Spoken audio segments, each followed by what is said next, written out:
Good day, everyone. I apologize for the delay in releasing this video. We've been renovating the studio and wanted to have the appropriate setup to continue providing the best quality possible for the film and music series.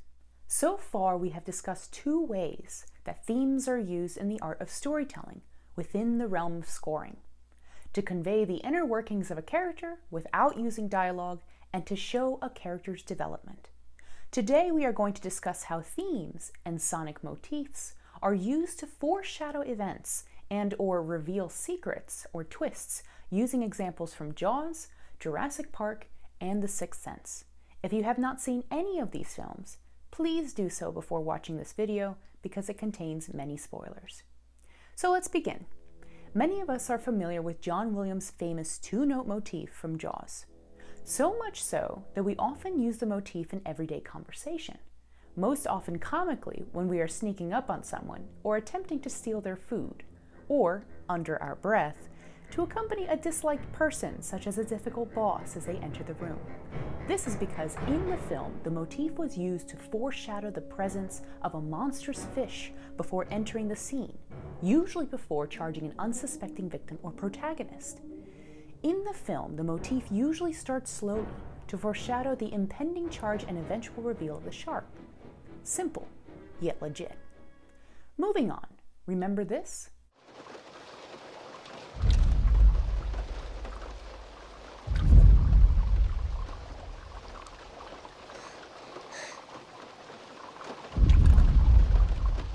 The ominous reverberant thud that preceded the reveal of the T-Rex in Jurassic Park. I call this sound a sonic motif, a recurring sound that is used numerous times to follow a person, place, thing, emotion, or event.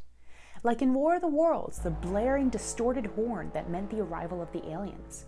Or in Jurassic Park 3, the cell phone jingle in the distance that meant the Spinosaurus was near, before the device was digested and defecated.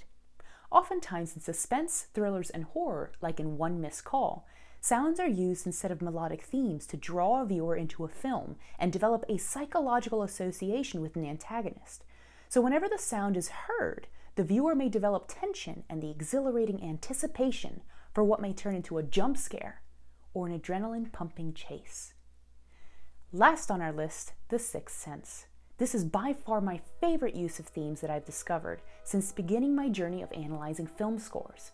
In The Sixth Sense, I discovered that James Newton Howard, the film's composer, revealed a twist long before it was exposed, as a matter of fact within the first 15 minutes of the film.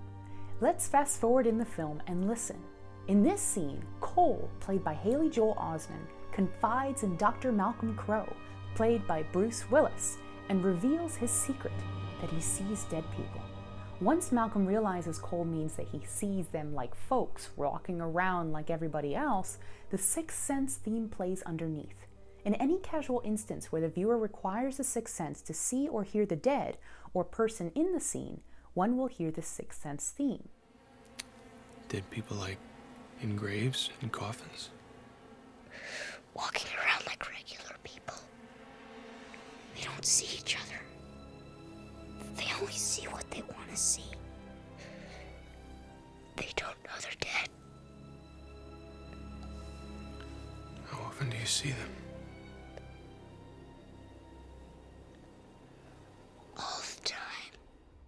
Now let's rewind. The first time we hear the theme is when Vincent, a former patient, found in Malcolm's bathroom with a gun in hand, vaguely speaks of the Sixth Sense, how it continues to haunt him as it did as a child, and how Malcolm failed in helping him.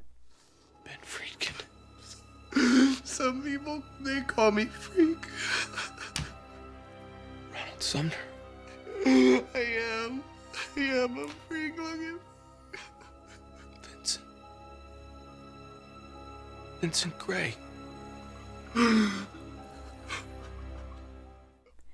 Malcolm gets shot, fade to black, and the story of Cole begins. The next time we hear the theme is when Malcolm is walking home from his first encounter with Cole in the church, as seen here.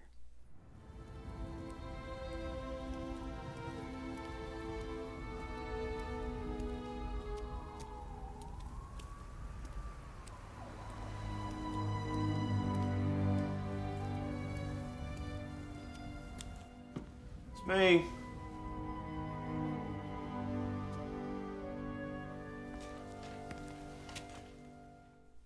After the prologue, we need the sixth sense to see Malcolm, because he's dead. So whenever the film is focused on him, we hear the theme. It develops throughout the film as Malcolm becomes more aware of the sixth sense's existence and his death, which is not shown until the very end of the film and where the theme is fully developed and pronounced. In other words, James Newton Howard revealed Malcolm's true state of being long before we learned of it, and would not have noticed until seeing the film in its entirety. And that's an example of how themes can successfully be used in the art of storytelling.